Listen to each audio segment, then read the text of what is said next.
Καλημέρα σας.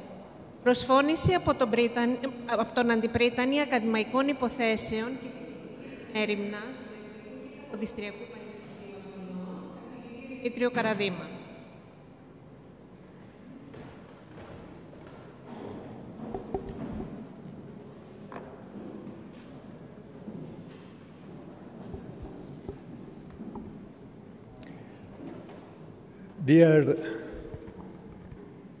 Dear Dean of the Faculty of the School of Philosophy of our university, dear President of the Association, dear colleagues and friends, dear students, the National and Capodistria University of Athens is pleased to organize and host the 32nd Roman Pottery Congress of the Cretariae, Romanae, Fautores Association, and to welcome you today in its historic central building, one of the jewels of neoclassical 19th century architecture in Athens. The National Capodistria University of Athens, officially founded in April 14th, 1837, is the first university not only of Greece, but also both of the Balkan Peninsula and the Eastern Mediterranean region. After 185 years of constant development, our university constitutes a leading European academic institution and a multi-generational and inclusive community of learning. According to the international rankings, the National and Capodistrian University of Athens is very highly ranked in the world and in Europe, and it is the first not only among Greek universities, but also among universities of the Balkan and the Eastern Mediterranean areas. Our university offers a wide range of study areas. About 70,000 students are currently enrolled in 43 undergraduate and about 200 postgraduate programs, or they pursue doctoral studies. More than 8,000 international students currently follow undergraduate and postgraduate programs and enjoy the opportunity of living and interacting in this particularly attractive, I hope to agree with me, city of Athens. Our university was the first university in Greece to launch a program, all the courses of which are taught in English, exclusively for international students. The BA program in the Archeology, History, and Literature of Ancient Greece by the School of Philosophy. Another program in medicine followed, also for international students.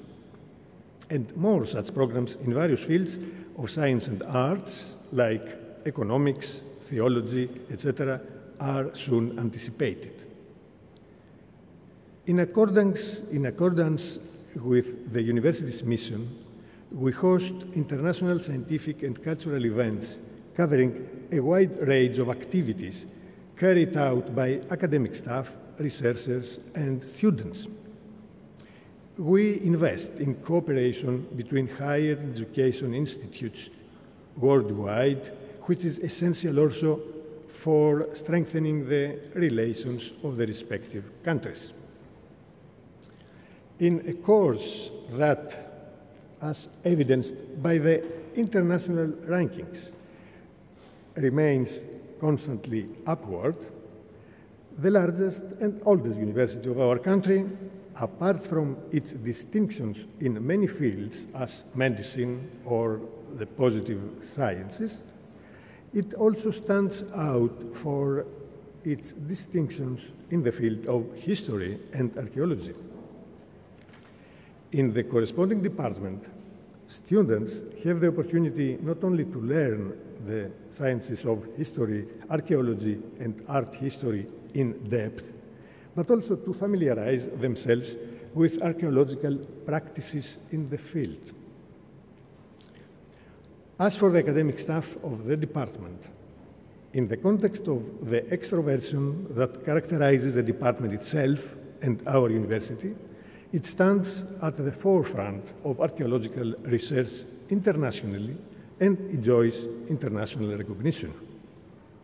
In such a context, and in good cooperation with the Ministry of Culture and Sports, the active Department of History and Archaeology not only received the honor through its Deputy President, Professor Platon Petridis, of organizing the largest conference of Roman ceramics in the world, but I am confident, as we will see in the coming days, that he has carried out this difficult undertaking with great success.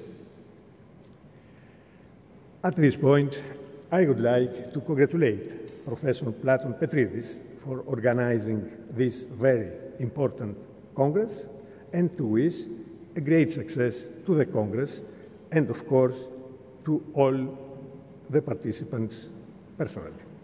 Thank you very much for your attention.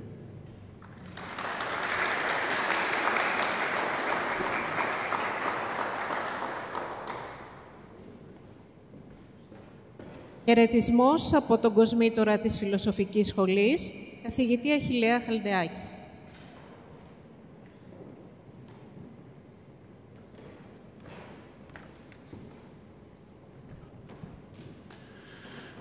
Mr. Vice Rector, dear colleagues, distinguished guests, I'm delighted to welcome you to the commencement of this conference, a conference of crucial importance, a conference organized by the Department of History and Archaeology of our school, the School of Philosophy of the National and Capitalistic University of Athens.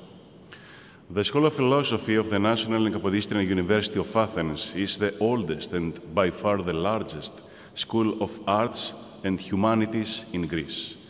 It was founded in 1837 as one of the first four schools of the university, along with the ones of theology, law, and medicine. At the time, it covered both arts and sciences, which explains its name. It was only in 1904 that the sciences formed an independent new school of the university. The fundamental purpose of the School of Philosophy is the promotion of arts and humanities through research and teaching. Within this general framework, the school aims to train researchers in the field of philosophy, classics, medieval and modern literatures, linguistics, history, archaeology, theater and music studies, psychology, and education. To train secondary education teachers of the subjects related to the school, to provide pedagogical and psychological training to students of other schools of the university, to produce a significant body of research and relevant publications in all the fields corresponding to its 13 departments. In the frame of the School of Philosophy, the Department of History and Archaeology, with its two sectors, History and Archaeology and Art History, constitutes one of the flagship departments of the school, providing high-quality education and enjoying international recognition for its research work. Building on such solid foundations, this faculty gives us the opportunity from time to time to interfere with areas of its interests. Pottery is one of them, and indeed, let me say, one of the most attractive examples of the material culture of antiquity. Even more interesting is the fact that the particular conference we're launching today deals with a period of our history less known than others, the Roman period. This is a largely misunderstood period in Greece, which we often consider transitory, but which certainly deserves its place equal to the other periods of our history. Ladies and gentlemen, in my capacity as the Dean of the School of Philosophy, I would like to welcome the more than 150 participants from all over the world who will meet here in the next few days and thank them because they brought important conclusions from their own researchers. Conclusions that they will boldly and confidently share with us in the welcoming auditoriums of the University of Athens and the Byzantine and Christian Museum. I salute the initiative taken by all stakeholders involved in this conference, and I'm looking forward to being updated on the new scientific findings stemming from the archaeological contribution of numerous colleagues. I congratulate all scientists participating in this creative effort, especially my dear colleague, Professor Platon Petridis, and wholeheartedly wish great success to the works of this conference. Thank you.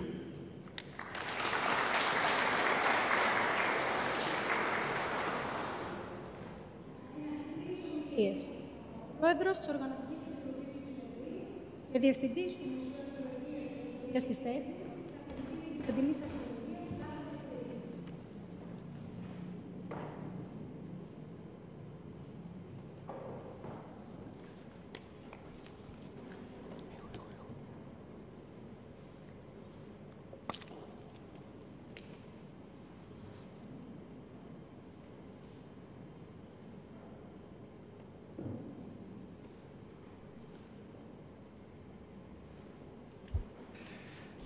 Καλημέρα σας και καλώς ορίσατε στην Αθήνα.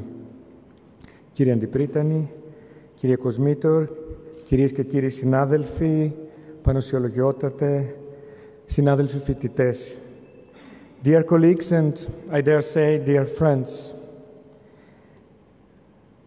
when some 20 years ago I was initiated to the magical, to my eyes, world of the RCRF congresses, I did not imagine that one day I would also be in position to organize one of these congresses and to host it for the first time in Greece.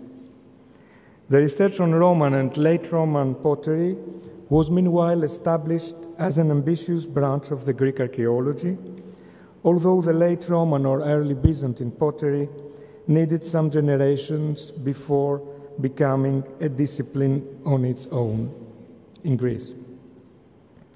The loneliness of the path followed by researchers focusing on that period's field archaeology and pottery study in Greece was something that I experienced many times, as did most of the colleagues working at the same field. Archaeology of the 19th and the first decades of the 20th century left the monuments of the Roman and late Roman period at the shadow. The same was happening with the urban planning of the capital of the newborn country of Greece and some of the most important cities. The destruction of late Roman and medieval monuments was massive. On the agenda of the architects, urbanists, and politicians of the time, only one period was worth revealing, studying, and reproducing: classical antiquity. With only two exceptions, the building of the National Theatre in Athens, reproducing the colonnade of the Library of Hadrian, and the Eye Hospital, adopting a clearly Neo-Byzantine style, all the other public buildings and private mansions, with very few exceptions, adopted the neoclassical style during the whole 19th and the beginning of the 20th century. The building and the hall where we are gathered today is a proof, as well as its neighbors, the building of the Academy of Athens and the National Library on the other part, and of course the Catholic Church of St. Denis, 2 blocks away from here. At that time, at the 19th century, there was a pure valorization or contempt for the monuments regarding their chronology. Although Roman and Byzantine antiquities were partially protected by the first archaeological law of 1834, it took decades before archaeologists and architects of that time stopped neglecting these monuments. The excavations carried out in the 19th century in most of the well-known archaeological sites like Olympia or Delphi, the great excavations as we call them, are characterized by a sort of contradiction. They uncovered thousands of square meters of Roman and late Roman remains, but they totally lacked serious scientific treatment, study, and preservation. Things partially changed at the first decades of the 20th century with field archaeologists like Maria and Georgios Sotiriou, who brought into light and restored some late Roman, early Byzantine monuments, and also showed a preference for small objects of that period, all of them excavation finds, as you can see in this historical photo from Sotiriou's excavations in Ephesus in 1920. But a really decisive turn to the study of material culture in general and the pottery of Roman and late Roman period, more specifically, was manifested in the 1960s and the 1970s. The archaeologists of that generation were the first to undertake general studies of topography and pottery or to detect social phenomena in the changes observed through archaeological remains. Some years later, the study of technical procedures in the manufacture of late Roman objects has been introduced, but it has not been generalized in Greece, at least before the 1990s. At exactly that moment, arose a new reality in the Greek archaeological landscape in the 1990s regarding the treatment of the Roman and late Roman remains. Systematic excavations and extensive or intensive surveys were then undertaken, conducted by foreign but also by Greek institutions and by the Greek Ministry of Culture. These efforts resulted in a number of publications starting from the 2000s, unfortunately not as many monographs and synthesis studies as one would wish. And I show you some of them. I'm really sorry if I have forgotten something. Monographs on pottery published after 2000 concern sites like Eleftheria, Argos, Isthmia, Athens, Delphi, and Halasarna, the one of 2010, and the two very, very recent publications on the pottery, the Roman pottery of Halasarna. Greek museums also started showing in their permanent exhibitions Roman and late Roman pottery in their mostly renovated displays. In what concerns the academic world, it is also noteworthy that our university had his first professor of Roman archaeology in 2009, only in 2009, although the chair of the Roman history was occupied many, many years before, and that of late Roman, early Byzantine archaeology in 2002. And all this story brings us to the present. Organizing a one-week congress in the post-crisis Greece and post-pandemic Europe is a challenge from all points of view. This is why we joined our forces, the National and Capodistrian University of Athens and the Ministry of Culture and Sports, especially the Ephorate of Antiquities of Cyclades. With my old friend and colleague, Chariklia Diamandi, we undertook this challenge with the precious aid of Chrysanthi Sakelakou from the same Ephorate and many other colleagues and students who I will thank one by one, I promise, at the end of the Congress. For the moment, I only want to thank, first of all, the active members of the Council of the RCRF, the President, Tanya Svietichenin, the Secretary, Roderick Gertz, the Treasurer, Simonetta Menkeli, the Editor, Katarina Viegas, the former Secretary, Pia Eschbaumer, and the former Treasurer, Archer Martin, and allow me to say, most of all, the former President of our association, Philip Kenrick, who trusted us by the very first moment and constantly encouraged us with very useful advices. We also all have a warm thought for Susanne Zaberlicki, who could not be with us today. And of course, I would like to thank the authorities of my university and of the Ministry of Culture and Sports, and mainly Dr. Dimitrios Athanasoulis, for all they did to facilitate our task. Dear friends, you are almost 160 actively participating with papers and posters coming from, I hope my list is exhaustive, Austria, Bulgaria, Denmark, Egypt, France, Georgia, Hungary, Israel, Italy, the Netherlands, Poland, Portugal, Romania, Serbia, Slovenia, Spain, Switzerland, Turkey, United Kingdom, and the United States of America. And I warmly thank you all for your participation, your physical presence here in Athens, and I beg you, respect your time of speaking, and don't be very severe with the organizing committee. We did our best in a very difficult moment. I only mention you one thing, which is not minor. The prices for the meals and the excursions, for instance, changed many times between June and September, as the inflation goes up in Greece every day. Please also don't blame us in this obsession for eco-friendly behaviors for having printed the program, the abstracts and the list of participants. We are convinced that it will be very useful for you, for all of us.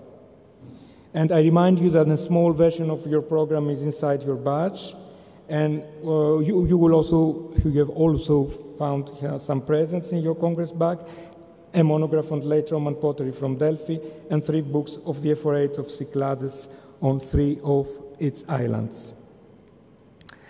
Dear friends, the journey that started 65 years ago by a team of pioneers around Howard Comfort is now continuing. I hope you will enjoy this scale in Greece. Thank you.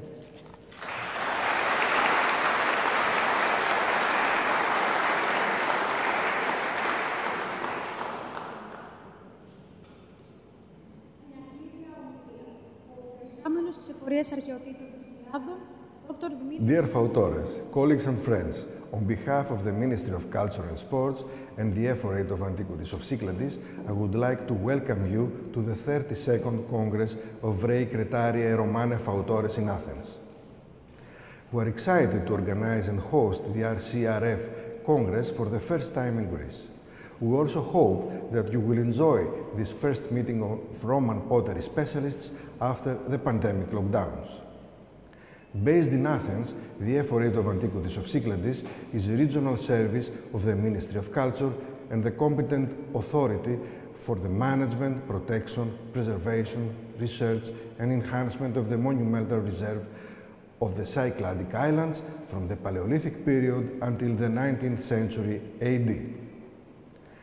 Every day, we are trying to deal with 25 museums, 15 organized archaeological sites, and hundreds of monuments and sites scattered across the 24 inhabited and almost 200 uninhabited islands of the Cyclades, the archipelago in the heart of the Aegean Sea. Rescue excavations and systematic archaeological survey projects all over the islands provide us with huge amounts of extremely important material which we are trying to study and publish. Cyclades is not only an iconic tourist destination. At the same time, it is a vast and critical depository of archaeological data. Therefore, while the tourists dive into the blue sea, we crawl in the dirt looking for search. I am very sorry that we won't have the opportunity to visit together the monuments, the museum, and above all, the archaeological storerooms on the islands. However, we brought for you here in Athens an indicative portion of our new late Roman pottery findings from the Cyclades. I do believe that our showcase and hands-on presentation under the title Cyclades during late antiquity, the pottery evidence, will be one of the most interesting parts of our conference. The installation of new museum exhibitions, and especially the implementation of restoration projects on the islands, such as Delos, Naxos, Sikinos or Kea, provide us with equally important new material, transforming constantly the archaeological horizons of the Aegean Sea. During this conference, my colleagues will present you some very interesting papers on Roman pottery from our recent field research, along with the other important communications from all over the world. Unfortunately, today I'm not there with you, because I have to be in Prague in order to receive the European Cultural Heritage Award, Europa Nostra Awards 2022, for the restoration we carried out on an iconic Cycladic monument, the Episcopy of Sikinos, an impressive Roman temple-like mausoleum converted into a Byzantine church. Nevertheless, I do believe that I will have the opportunity to meet you in person the following days during the sessions of the conference and discuss with you in the garden of our office in Plaka.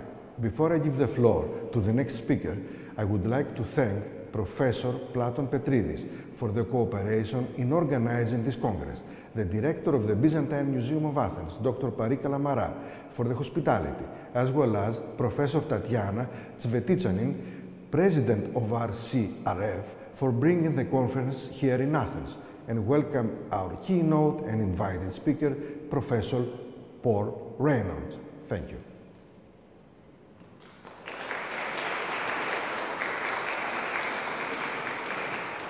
Dear Fautores, colleagues and friends, on behalf of the Ministry of Culture and Sports and... Sorry. Ομιλία.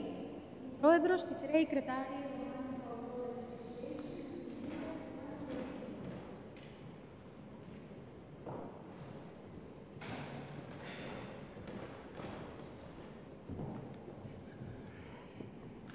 Thank you. So, hello everybody. Now the most important people are here, all others. We're not that important as our Congress. So, my esteemed colleagues and dear friends, I am, and I suppose you are very excited to be in Athens for the 32nd Congress of Fautores. For 65 years, this international society is devoted to really important endeavor, Roman pottery research. But our studies are not just limited to pottery production or pottery distribution, types, classification, analysis.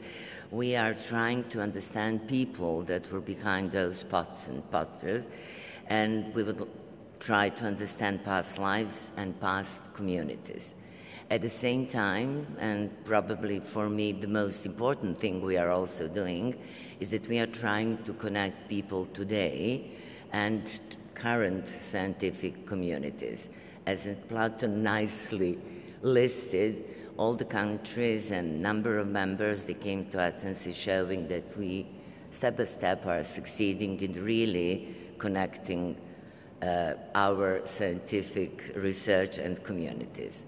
Essentially, in those our activities, or in the very core of it, are our biannual meetings, where we can share our knowledge, our experiences, where we can show new results we have, revisited the old ones, discuss, learn, and finally, in the end, just meet new people or see old friends.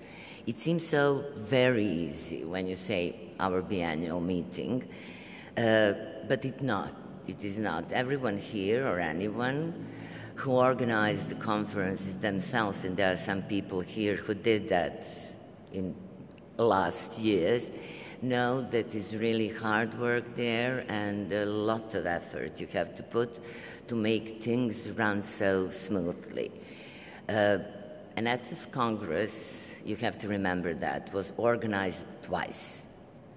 And this is something that never happened. And postponing the Congress in March to 2020 was really very brave decision. No one else was doing that in that moment, hoping that things will go away. And then organizing it for the second time 2 years later, I suppose was very challenging for our colleagues. And I really think that being brave and then challenge that, and making this Congress kind of now old-fashioned, on-site Congress is really something I appreciate, because I'm really not in the mood to see Zoom people anymore. And organizing everything for us here is something I really appreciate. It was difficult, I suppose, much more difficult than usually. But as one of our organizers said to me last night, this conference is made with love. And I would like to give back that love and that appreciation to our two main organizers, National University of Athens and FRA for Antiquities of Cyclades, and especially to Professor Petridis and Dr. Diamanti for doing this for us, for all the team they gathered, because, you know, it's not only two people that are behind things, but quite a lot of young students, colleagues from both School of Philosophy and from FRA. I wish to us all very successful meeting, because as you see in your programs, this next week, with the post-Congress tour, it's going to be very exciting, and I'm looking forward, I suppose, as you are, to hear and see all the new things that we've done in those 4 years. Thank you.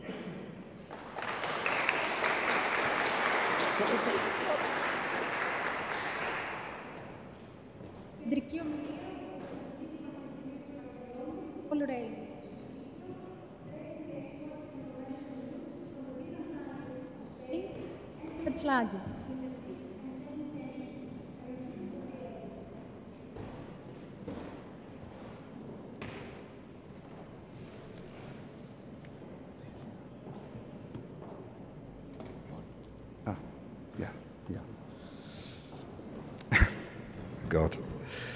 Good morning, everybody. I would like to thank the organizers, Carrie Claire, especially, and Platon, for their kind invitation to open the conference with this paper. After some 40 years working on Mediterranean pottery, shipping routes, and distribution networks, I shall go back to where I began in the 1980s, the site of Benalúa, a 19th century suburb of Alicante, and its role in what would appear to be a very special long-distance supply network connecting the Byzantine East with the British Isles. In the late 5th century, Santa Pola, Portus Ilicitanos, the port that served the Roman colony of Illici, also a bishopric, had silted up, as had also the town of Lucentum to the north of present-day Alicante.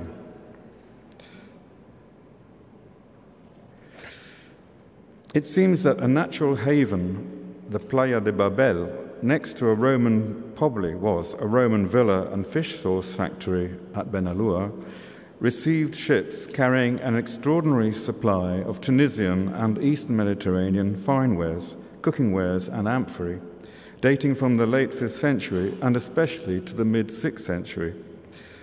Apart from the villa, no other settlement has been found, only huge quantities of pottery, as well as bone and evidence of glassworking dumped into the ravines or down the slopes of this area of the upland. Manuel Rico Garcia, who documented and sketched the pottery he saw in the 1890s, also noted glass vessels and waste inside the rooms of that building, the villa, which was probably abandoned at that time. I think here is quite nice. You can see, I only discovered this a few days ago, that I was always worried about the lack of a port or anything about a port in Benalúa. But up to the 15th century, this was the place where the ships arrived, including those from Genoa, from the Italians. So it's very interesting. It was only in 1510 that the harbour of Alicante was built. And here you see one of these little small ships coming out in the 19th century engraving.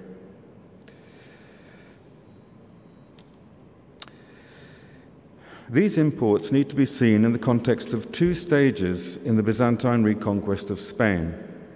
First, that of the Balearics in 534, that's after Carthage in 533, then the real assault on Visigothic Spain in 552 or 551. This led to a partial reconquest of southern Spain, occupying Algeciras and Malaga, with the Byzantine capital being established in Cartagena, Cartago Nova. The map above right is one of the few that show what I believe to be the area controlled by the Byzantines, Denia not being included, as it is on the map on the left. We maybe talk about that later, because there's some evidence maybe that the Byzantines were present, but only for a short time further north. Imports in Benalúa are primarily mid-6th century and end about 580, with Byzantine Cartagena perhaps taking over as the main port of entry for Tunisian goods from the late 6th century. This may well be due to the effects of the Visigothic reconquest of the Vinalopó Valley in the late 6th century, when a number of bishoprics were re-established, including that of Iliki. A general drop in Tunisian imports, as well as handmade wares, to key ports on the east coast of Spain, such as Cullera, Valencia, and Tarragona, can be recognized in this period. Only Tarragona revived its connections with Byzantine Tunisia and the Balearics in the second half of the 7th century. It followed similar trends in Marseille. Of the fine wares in Benalúa, African red slipware is the most common, typical forms being 91C, 94B. Where is it? Here. This variant is actually very well represented in Antioch, which is quite important. There's also 103B, 104A, 104B. A few pieces indicate a post-550 date. The intermediate form Hayes 87B stroke 109, 107, and Fulford 68, which I did actually identify it as correctly, not the 7th century version, Hayes 106. The later forms 91D, 105, and of course 106 are absent.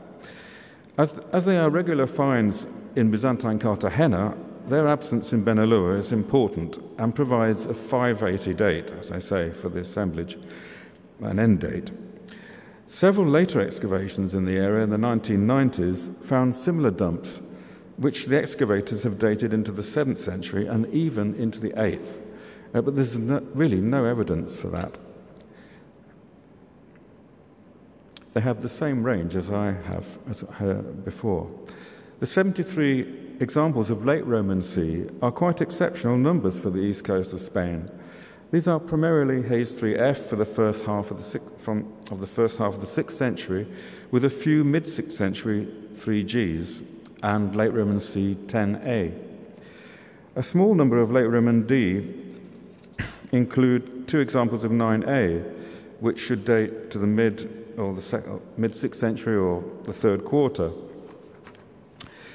Coins are late Vandal and Justinianic, and no later than 565. The coins and Tunisian imports match the range of the settlement and church on the Lilla de Cullera, a small island off the port of Cullera, thought by some to be a monastery.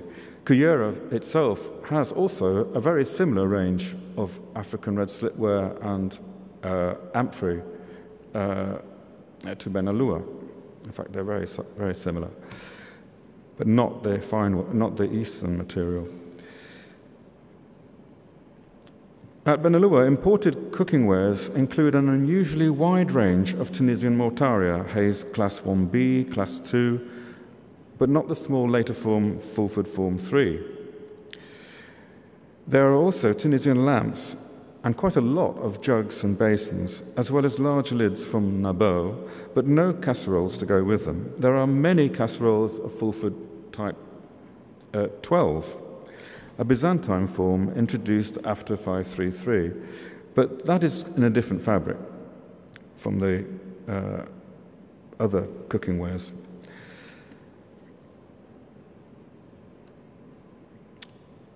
Other imported cooking wares were handmade forms from Sardinia, things which we thought before came from Lipari, but are now being identified as from Sardinia. Hayes, Carthage, late Roman cookware 2 and 3. These are found in large numbers, with a few Sardinian Fulford Form 32s. Possibly they're the post-550 pieces. Close regional cooking pots were from Tarragona, where 5, down here, my way of 5, and from Murcia, where 2, which is lots of muscovite, and handmade ware 8.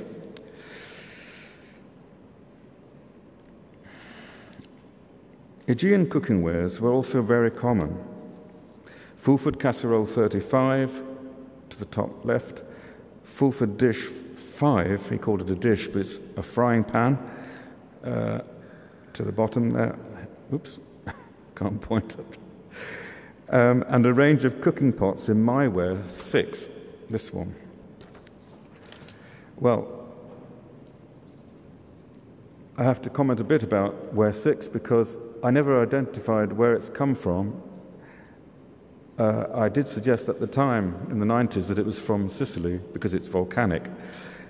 And it's because Carthage and the Adriatic, but especially Carthage, received them. So I wondered if it was not from the Aegean, as there are still now no examples of them in the Aegean. Well, we shall see. I have brought some examples with me, so I hope someone here will help and maybe clear up this problem. There were also there was a wide range of products from Lycia, and these are for us especially significant, the ones on the bottom. Cooking pots, frying pans and kettles from Limera, as well as Lycian lamp Bailey Q339, which originally he thought was Hellenistic. Quite obviously it does look like one. And these are all from the same region, with a production site now known at Kibera.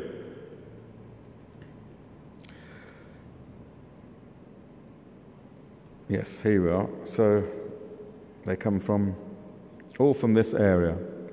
And it's quite nice that I think in the Fautores, someone published a production site of these hard-fired unguentaria from Kibera with wasters. So that's another problem solved, because originally they had been thought to be from Palestine. So here we go. And here we can see the distribution of Aegean ware 6, which, as you can see here, is not found as yet in the Aegean. I'm talking about the red star. And it's all the way, it's in Corinth, should have a big star there. And it's all the way up the Adriatic. It's very common in Butrint. It's also in Nicopolis, and appears in Carthage, and then in Alicante, but it's not found in southern Gaul, and that's really quite important. No, not found so far anyway, in about 20 years. So it's quite an important product to be looking out for.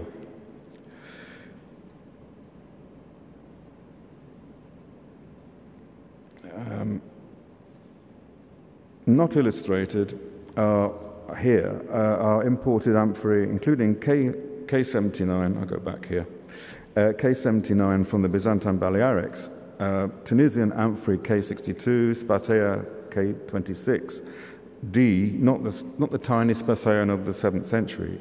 Eastern amphorae are primarily in Benelua, Levantine, late Roman amphora 1, Gazan late Roman amphora 4, but only a few late Roman 5s. There are 2 rims of late Roman 2, at this time produced on the Great Mainland in the Argolid, Peloponnese. The only Aegean form is Ephesian late Roman 3, with 7 examples. So, how can we interpret these finds, especially from those from the Eastern Mediterranean? What could have been largely redistributed and what arrived direct or almost direct to Alicante?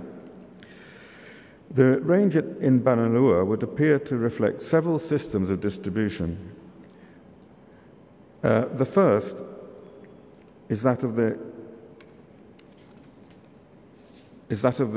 Carthage Balearic network, with redistribution to certain ports I think I need to go here, yes. Certain ports of the east coast of Spain, such as Valencia and especially Cullera on the Júcar to the south. Large numbers of mid-6th century ARS amphorae, as well as Sardinian handmade forms, could have been redistributed to both Alicante and Cullera via the Byzantine Balearics, together with Balearic K79 and Mortaria, neither of which are found in Byzantine Carthage. Perhaps the Sardinian handmade wares reached Carthage on African ships, returning from southern Gaul or from Rome, then travelling from Carthage to the Balearics, or they travelled directly to the Balearics from Sardinia and then on to the east coast. Though late Roman cookingware too had been very common in Tarragona in the first half of the 5th century, apparently numbers dropped considerably by the 6th. Some contact between Alicante and Tarragona, however, is implied by the large number of ware 5 wheel-made forms produced there, which you find in Alicante. This network with southeastern Spain had been well established previously, when the Vandals controlled both Carthage and the Balearics. With the exception of the wide range of Tunisian plainwares, Cullera is really no different in the range of non-Eastern imports to Benalúa. This is something I hadn't really quite grasped. The second system of redistribution to Benalúa, nevertheless, could have been direct from Carthage.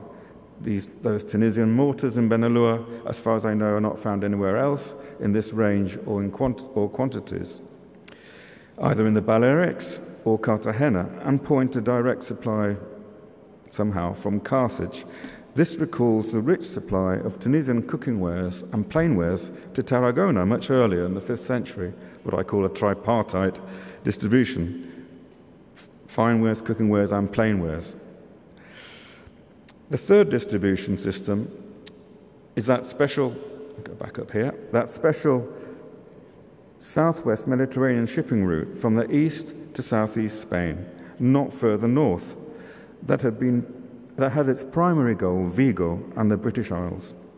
Benalúa seems to have been its first major stop, where some goods were traded before they went on to the Atlantic.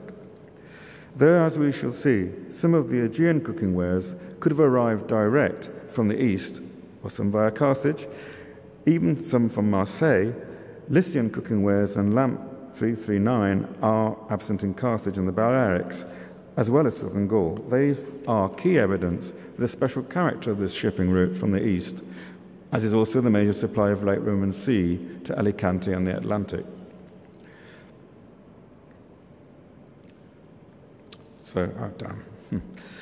So here you see, just before I should have shown this, the distribution of handmade wares, which you can see is pretty clearly Balearics, Carthage, Balearics, and Alicante, none arriving in Vigo.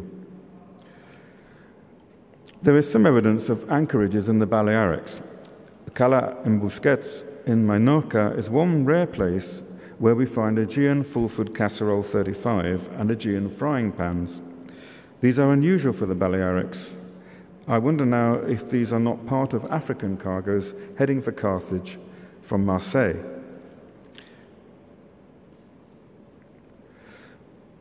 In Cabrera, here we are, because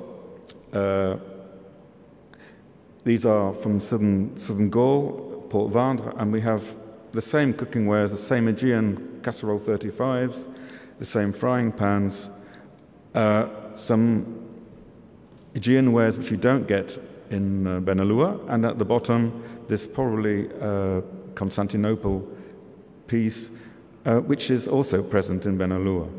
There are also in Benalúa some mortars, Rigueur mortar 29s, which came from southern Gaul. So something has filtered in from southern France.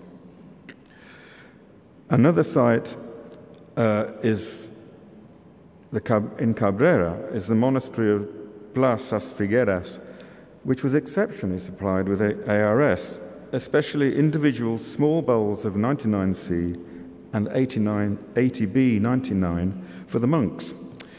And they have graffiti with their names on them, so individual bowls for them. But there are also a fair number of late Roman C bowls. You can see them. Yes, no, you can't. So late Roman C bowls and late Roman IIs. In fact, the ARS ranges later than that of Benalua and into the 7th century, so it's contemporary with Vigo and Cartagena. Though the ARS looks like a direct Tunisian supply, the late Roman C, these are high numbers actually for the Balearics, and the late Roman IIs do not look as if they've come from Carthage.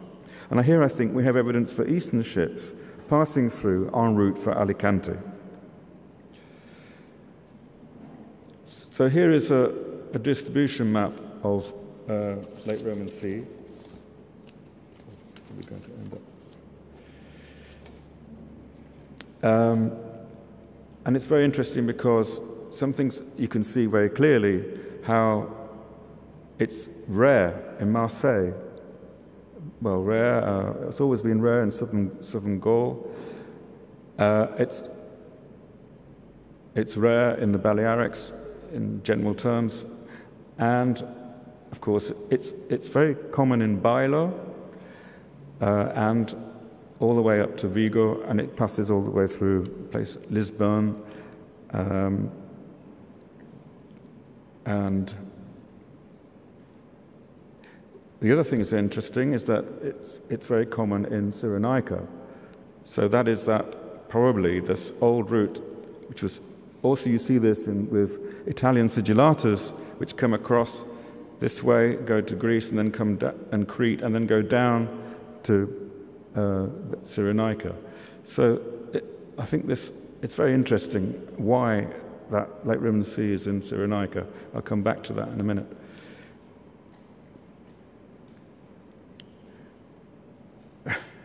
I have to try and explain this. This is to show that the Aegean cooking wares are not all of them are related to late Roman C. In the distribution of late Roman C, as one would have thought, looking at Benalua. Of course, you look at that and you think the late Roman C is the reason why all those Aegean and the Amphria, why they are there. But in fact, one very clear thing is that, as I say, where 6 doesn't go to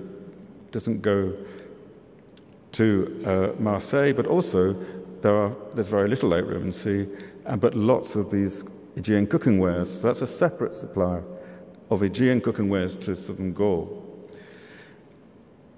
The other thing to note is that, which is quite striking, is that Beirut has no examples at all of Aegean casserole 35. It only has the dishes, the frying pans. So, but it has lots and lots of late Roman C. So they're not going always with the same Aegean cooking wares. I don't know, unfortunately, what arrives in Tokra. It would be very interesting to know what Aegean wares arrive there. And of course, the most important thing is that we have Aegean wares, cooking wares in Carthage, but no late Roman C, hardly any, arrives in Tunisia. So there's things which don't always travel with late Roman C. But one thing is clear is that when late Roman C arrives to the east, to the Levant, it's traveling with Fulford dish 5, the frying pans. That's something I can say. So let's get on with.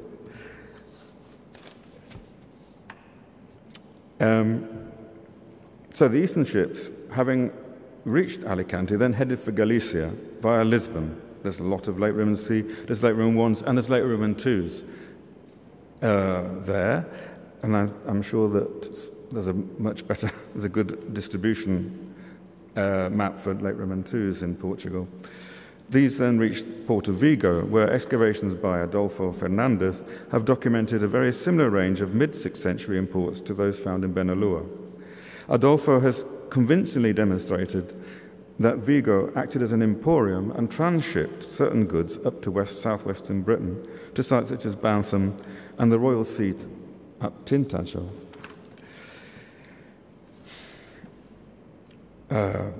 Well, there's Maria Duggan, who'll be telling us a lot more about the material in Britain on Friday. So what I thought would be useful would be to look at the difference between Vigo and Benalúa, because I assumed from the beginning, before Adolfo published, that they would be the same things, but they are not. And really what we find is that Carthage-Balearic east coast of Spain network is much stronger and is the key to what the differences are. It's important because we need to know what was actually meant to get to Vigo and to Britain, not to Alicante. I also think that the range of Eastern and Tunisian imports are evidence that both Tunisian and East Levantine ships sailed to Vigo quite independently. This is not a case of Eastern redistribution on Tunisian ships. Adolfo has also shown how the range of Tunisian ARS and amphory is more complex with regard to sources than in Alicante. It was a separate supply network. In any case, it carried on after Benalúa ceased to be active. The late Roman Sea is found in similar numbers in Vigo, but in Alicante, Tunisian ARS, lamps and amphory, and especially plain and cooking wares, are much more common. There are 9 times the number of ARS vessels to late Roman Sea. After 550 and up to the early 7th century, Vigo's supply of ARS in late Roman Sea continues its own momentum on a major scale, but with late Roman Sea being the principal fineware. In this later phase, Vigo's special connections with East Cilicia, Antioch, have been well illustrated by Adolfo by the presence of 27 round biscuit gallet lamps and by 17 examples of Cilician plainwares, which are not in Benalúa. It is, of course, really interesting that there is documentary evidence for Eastern traders in Galicia, recalling those supplying Visigothic Merida along the Guadiana River.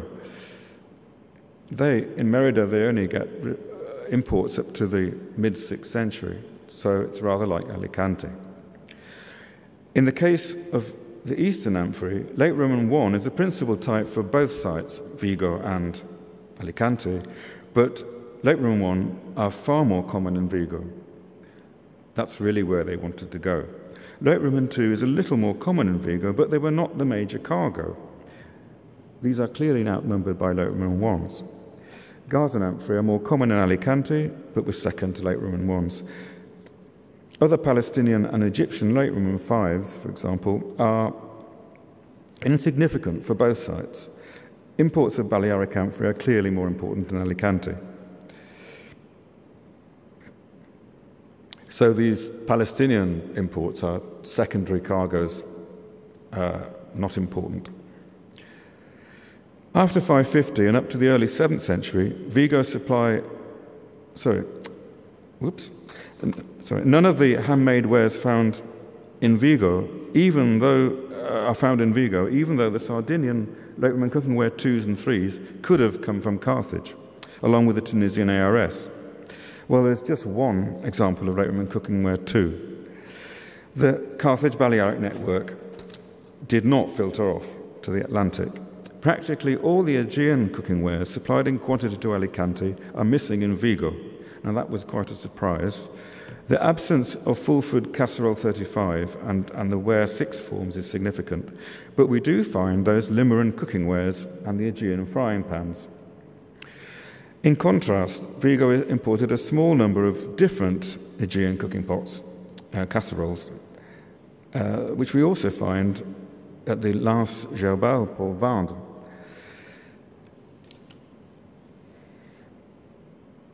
Oh, this is just a rough note on the finds in Britain. What do we find in Britain? Well, Maria Duggan's detailed investigation into finds in Britain, and especially Tintagel, with an update to follow on Friday, has confirmed that Tunisian goods, primarily African red slipware, were scarcely imported. The famous B4 amphora, which was considered to be Tunisian, are in fact, as I suggested a long time ago, not African at all, but from southern Spain. Most of the ARS carried in Tunisian ships stayed in Vigo. The fine wares in Britain indicate that imports ended around 550, whereas the supply of African and Eastern goods to Vigo continued on into the 7th century. Whether the reasons for that are to be found in the socio-political development of Britain and the Anglo-Saxons is something perhaps Maria can elucidate. This end date actually also coincides with that of the Byzantine reconquest of Spain and the drop of imports in Benelux. I'm not sure how there's a connection, but I think there's something there. The plague has been suggested by Adolfo and others as a reason for this cut-off also. I'm not convinced about that. The principal imports to Britain were late Roman C, late Roman Is and late Roman IIs, wine and oil respectively, I think. Greece, the Peloponnese, was the main exporter of olive oil to the Danube, and I think that's what was in them primarily. May have changed to wine later. There are no Eastern cooking wares. The majority of late Roman C stayed in Vigo. What is really interesting and peculiar in Tintagel and not Vigo is the major presence of Ephesian late Roman IIIs. There are 99 vessels, and a similar number of other micaceous sherds, some at least being Samian variants of Agora M273. Here is this family, which is PRE late Roman Amphora 8. Both should be containers for wine. It is very significant there are a fair number of late Roman IIIs in Benelux, but no evidence of other Aegean forms, such as these. So, yet again, this is a main product which is heading not even to Vigo, because it's, I think, quite rare. These are quite rare. So the supply of late Roman IIs here is quite unusual, and indeed exceptional for the Western Mediterranean. Yes. So if we look at the distribution of late Roman IIs, they are concentrated in southern Gaul, that's the empty boxes, Carthage, and the southern Adriatic, and irregular finds in Ravenna. The Marzamemi church wreck off Sicily carried a fair number as additional cargo, probably heading for Byzantine Carthage. We find them in Cyrenaica, with spills into Leptis Magna and Gerba. However, they are quite rare in Beirut. This is really important. There are only 46 fragments, including walls, of late Roman II, in comparison to some 6,000 fragments of late Roman I. I actually thought I had none until I looked at the database. These could have been picked up en route in Corinth, for example, late Roman IIs, but we find them at the port and a known redistribution point of Andriache, the port of Myra. And there are more here than in Beirut. This is quite surprising, because we have now evidence for eastern distribution from Greece to southern Anatolia, which is something I would never have imagined because I didn't have them in Beirut. There are also 103 fragments of micaceous volcanic M273s and their variants, as I say, also absent in Beirut, and they're present in Tintagel. Given the special finds of East Cilician Antiochian lamps and plain wares in Vigo, and the Limerick cooking wares and unguentaria, none of which are also there, none of these reached Beirut either, I think it likely that Eastern ships which sailed with late Roman sea to Alicante and Vigo picked up their principal cargoes of Argolid, Peloponnesian, Levantine, and Aegean amphorae at Antioch, or in the redistribution ports, in fact, Annona ports, such as Andriache, and perhaps in the eastern port of Corinth at Cretariae. So one lot of Aegean amphorae headed up the Adriatic and Ravenna, whereas others headed for Naples and Marseille on the one hand, because they're quite common there, and the Atlantic and Britain on the other. The focus on the supply of cargoes of Eastern amphorae to Tintagel, late Roman 1s, 2s, 3s, 273s, was the end of a well-planned long-distance shipment that became a regular feature connecting Vigo and probably the port of Seleucia during the first half of the 6th century. The 7th century supply of Palestinian and Aegean goods to Marseille and Tarragona are also well-planned long-distance routes with a goal at the end to deliver a main cargo. And it's the same in the medieval period. Things coming out from Barcelona, heading for Beirut, taking back cargoes of sugar. It was all well-planned. You don't do things ad hoc, although you can pick up things en route.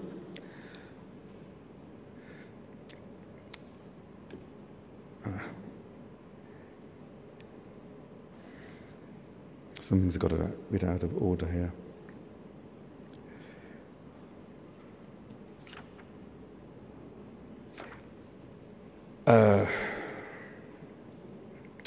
Well, that was just to show you where the Limerian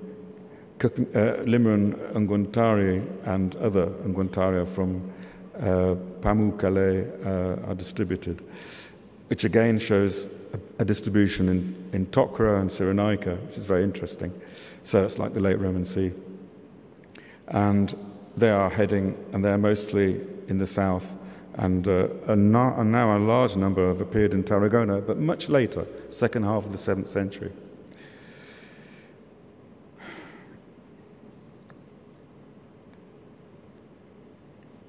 Something has happened here anyway. What came back from Britain via Vigo, as is well argued by Adolfo, were metals, British tin, lead, and probably also silver and gold, as well as possibly slaves. He also suggested that the alum, which may have travelled with late Roman Sea, was for the Galician tanning industry, and the hides were then exported, even out into the Mediterranean. Well known is the passage by John the Almsgiver, Patriarch of Alexandria, 610-620, about the cargo of Alexandrian grain sent by the church to Britain. This was paid for in money as well as in ingots of tin. Interestingly, on the way back, the captain stopped in Cyrenaica to sell the tin, so yet again Cyrenaica. He would then have followed the coast to Alexandria. But we cannot interpret Levantine, Western Mediterranean and Atlantic supply routes without bearing in mind other major supply networks in the east, especially, some circular, probably primarily connected with the Annona.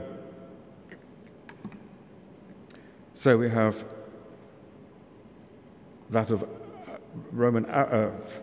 Byzantine Africa, southern Greece, Crete, on the way to Sinope and Crimea, passing by Ephesus, probably, and then coming back down to Antioch. And then we have Antioch, Beirut, Akko, Caesarea. I'll be showing this in a minute. Also, the steady increasing supply of Carthage with eastern, primarily Levantine amphora imports, which started in the early 5th century and reached its peak at the end of the 6th century, should, I think, be seen as returning eastern cargoes on Tunisian ships, as well as maybe some direct ones. The Justinianic Marzameni rank is one special example. This network supplied eastern amphorae, but not late Roman Sea, as I say, and Lycian wares to Carthage, because these were heading for the Balearics and southern Spain. So I think it's very important, and I was always wondering why this rise in late Roman Is and late Roman IIs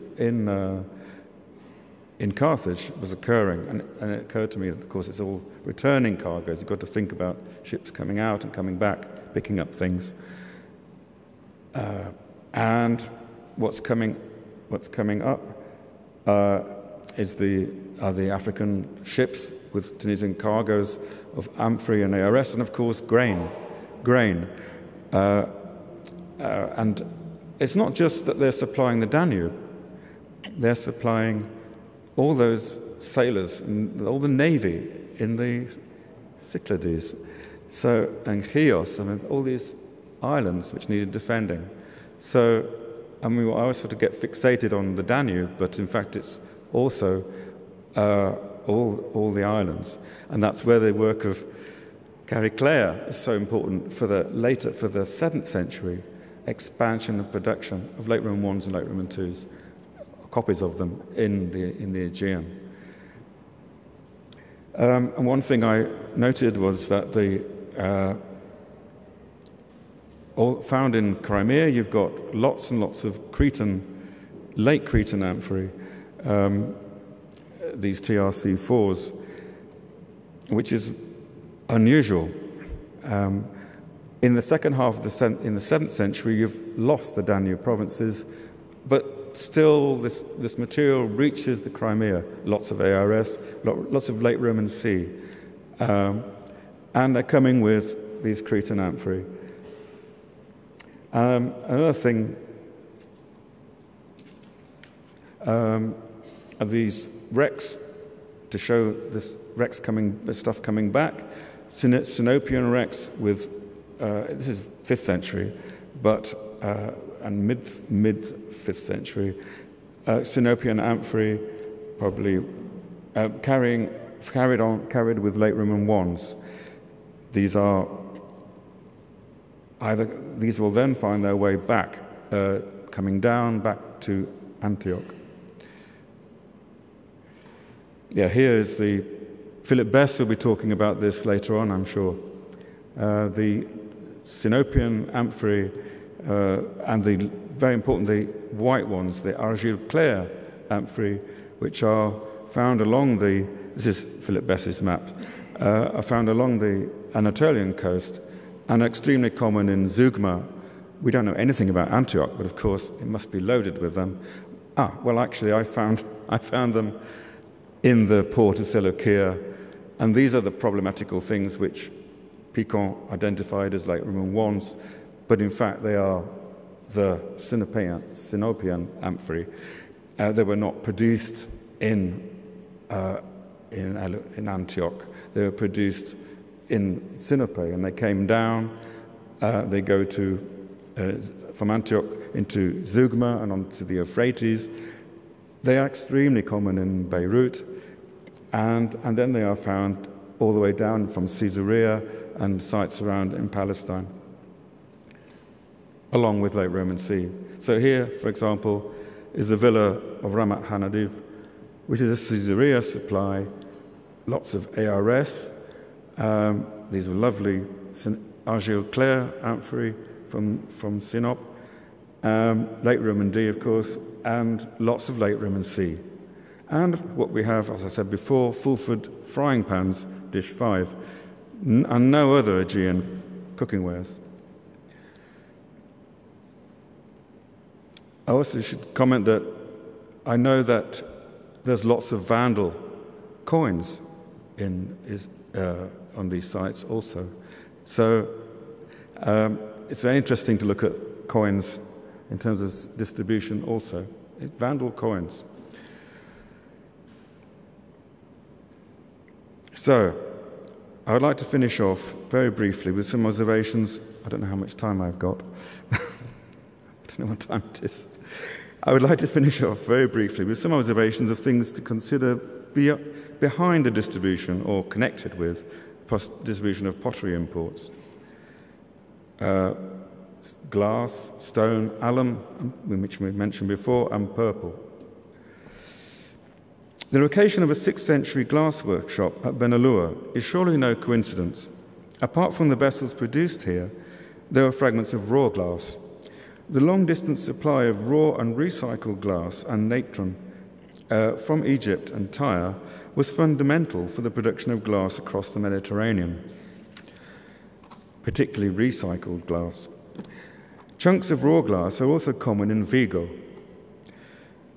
We have to establish what date that glass is, but anyway, it's there. And there's I have a picture of one.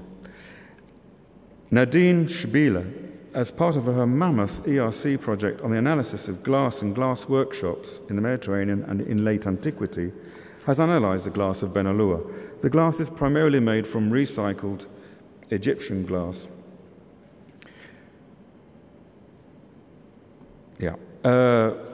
Which is normal for the West until the mid to late 6th century, when the supply became predominantly from the Levantine coast.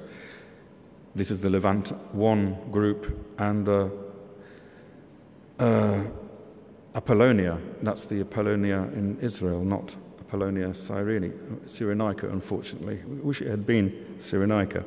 But anyway, so there's a Levantine glass imports are a feature of the second half of the 6th century and into the 7th. So something major has happened again in the supply networks, probably connected with those changes that happened in Marseille, for example, the rise in Levantine cooking wares in the first half of the 7th century, which are then, of course, with the loss of the Levantine provinces, that's all going to change. The shift to Levantine, the shift to the Levantine glass cooking wares in Marseille seems to be connected.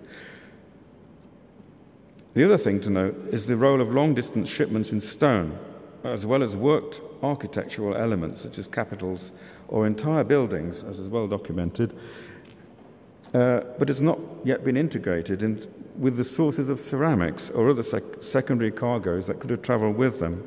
As I say, the church wreck, Marzameni church wreck, with the late Roman IIs is one of the best cases, and this is the way forward, looking at ship cargoes.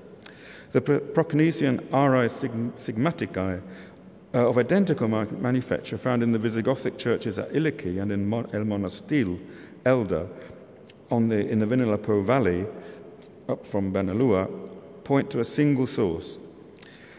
So we need to plot things like this. Though a little earlier, the widespread late 4th, 5th century distribution of Agora M235 amphorae from Messene in southern Peloponnese, these are probably oil amphorae, to sites such as Leptis Magna and Cyrenaica, not Cyrenaica, but heading the right way, and Tarragona. These were secondary cargoes, possibly with Laconian marble from nearby Githium, mentioned in the 4th century Expositio Totius Mundi. So I think we really have to put the whole lot together. There are also a lot of marble fragments in Cabrera, so from different sources, so shipments of marble. This is a map of alum which was used for fixing colours in textiles, preserving hides and cleaning, and its possible role in the distribution of Phaeacian late Roman sea was suggested long ago by Picon. But Phaeacia is just one of the many production sites in Asia Minor of alum, and the Aegean, as well as others in the Aegean, that could have accompanied amphorae such as late Roman III and M273. So, finally, I think, dye production sites. Purple dyes and the textile industry were major industries for port cities that were greatly involved in long-distance trade or annona networks, these products themselves being under the control of the Byzantine state. In fact, this is the main export from Beirut. It's not their amphorae, not their wine. Many of the great cities of the Levantine coast, Beirut, Tyre, Caesarea, were involved in the production, including Antioch, of course, were involved in the production of purple dyes and silk. These and glass were the main exports for some, which may have accompanied wine exports of Palestinian, like Roman 4, 5, and 6, and M334. So, perhaps late Romancy accompanied alum, as was already suggested, and it's connected with textile production sites, such as those in Tokra and Berenike, where late Romancy is common. In the case of Meninx on Djerba, this may be behind the unusual supply of late Roman 1s and late Roman 2s. 46 is unusual. Remember, they're not going to... No, I didn't say anything. And also, there's some Samian amphory. The Balearics were another well-known centre for dyes and textiles. This is the Baffium Insularum Balearum. A 6th century Murex production site was that also of the monastery of Cabrera, which we mentioned before with those African red slipware, which brings us back to its unusual long-distance connections. Andriache, too, was a Murex dye production site. And we may just note the interesting fact, perhaps, that purple dye was one of the products found in e-ware that reached Tintagel, either from Bordeaux or perhaps Vigo. Thank you very much.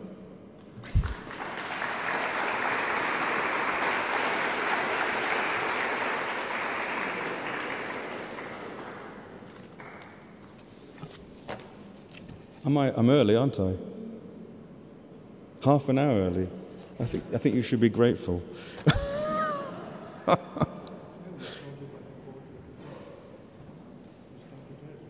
Oh, we started earlier. Oh. Can I take that?